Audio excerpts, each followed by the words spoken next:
Hello price Lord, எப்படி இருக்கீங்க? சந்தோஷமா இருப்பீங்கன்னு நான் விசுவாசிக்கிறேன். இந்த நாளிலும் ஆவியின் கனியாகிய சமாதானத்தை குறித்து பார்த்து கொண்டிருக்கிறோம்ல. இதற்கு ஆதாரமாய் ஒரு வசனத்துக்கு நேரா போகலாம். சமாதானத்தை உங்களுக்கு வைத்து போகிறேன், என்னுடைய சமாதானத்தையே உங்களுக்கு கொடுக்கிறேன், உலகம் கொடுக்கிற பிரகாரம் நான் உங்களுக்கு கொடுக்கிறதில்லை, உங்கள் இருதயம் கலங்காமலும் பயப்படாமலும் இருப்பதாக என்று இயேசுவானவர் யோவான் 14ஆம் அதிகாரத்தின் 27ஆம் வசனத்தில் சொல்லுகிறார். ஆண்டவர் சொல்ற காரியம் என்னன்னா, லகுவாய் சொல்றேனே, உலகம் கொடுக்கிற சமாதானம் ஒரு ஹாஃப் அன் ஹவர் இருக்கும், இல்லைன்னா ஒரு நாள் இருக்கும், அதுக்கு அடுத்த நாள் திரும்பவும் அதே பிரச்சனைகள், அதே பாடுகள், அதே யோசனைகள்.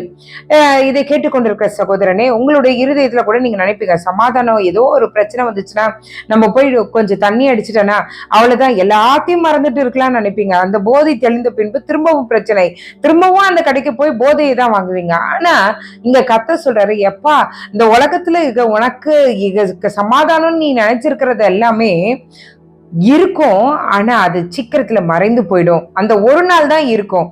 ஆனா ஆண்டவர் கொடுக்கிற சமாதானமானது நிலைத்திருக்கிறதா இருக்கிறது. இன்றைக்கு ஆண்டவர் நம்மளை பார்த்து சொல்றாரு, எதை பார்த்து கலங்கி இருக்கீங்க, எதை பார்த்து பயந்து இருக்கீங்க? கர்த்தருடைய சமாதானம் நம்மளுடைய இருதயத்தை ஆட்கொள்ளட்டும். அந்த கர்த்தருடைய சமாதானம் இருந்தாதாங்க நம்மளால அடுத்த காரியங்களை யோசித்து செய்ய முடியும்.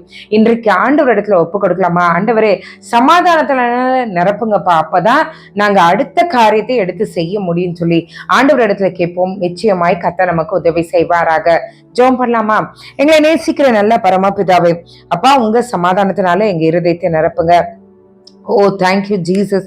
யாரோ ஒரு சகோதரர் நீங்க ஜெபிக்கிறீங்க, என்னன்னா, ஆண்டவரே, என் இருதயத்துல துளையாய் காரியங்கள் நடந்திருக்குது, ஓட்ட போட்டது போல இருக்கு, அதை ஒட்டி வைக்கவே முடியாது அப்படின்னு சொல்லிட்டு அழுது கொண்டிருக்கீங்க. இன்றைக்கு கர்த்தர் சொல்றாரு, அவருடைய சமாதானத்தினால அந்த துளையை அவர் அந்த துளையை அடைத்து கொண்டிருக்கிறத நான் பார்க்கிறேன். ஆண்டவர் இடத்துல வாயை விரிவா திறந்து கேளுங்களேன். என்னோடு இணைந்து சகோதரிகளை நீங்க எல்லாரையும் இணைந்து ஜெபிங்க.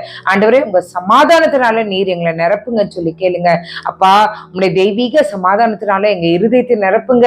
எந்த காரியங்கள் இருந்தாலும் என் கர்த்தருடைய சமாதானம் இருக்கும்போது ஆண்டவரே, நாங்கள் தெளிவாய் காரியங்களை, ஆண்டவரே, உம்முடைய சித்தத்தை, உம்முடைய வார்த்தையை அறிந்து கொண்டு செயல்படுவதற்கு அது உதவியா இருக்கும். ஆண்டவரே, நீர் இப்பொழுதே எங்களுடைய இருதயத்துல இருக்கிற, ஆண்டவரே, வீணான குழப்பங்கள் எல்லாம் எடுத்து போட்டு சமாதானத்தினால நிரப்ப வேண்டுமாய் ஜெபிக்கிறோம்.